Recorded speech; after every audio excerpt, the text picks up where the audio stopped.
Hello everyone, in today's video I'm going to show you how to fix camera not focusing in Infinix Hot 60.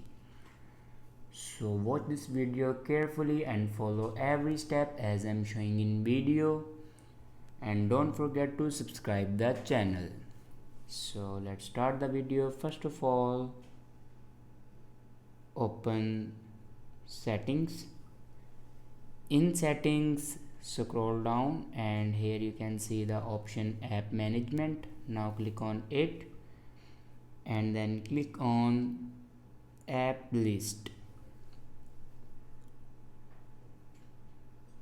Now here you can see the option camera. Now click on it and then here you can force stop your camera.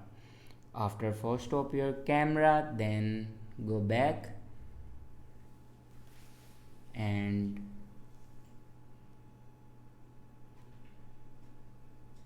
open your camera. Now on top left corner you can see the setting icon. Now click on it and then scroll down in last and here you can see the option restore default settings.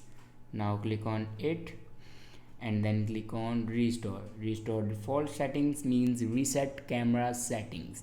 After do restore default settings, your problem will be fixed. I hope this video is helpful for you. Thanks for watching.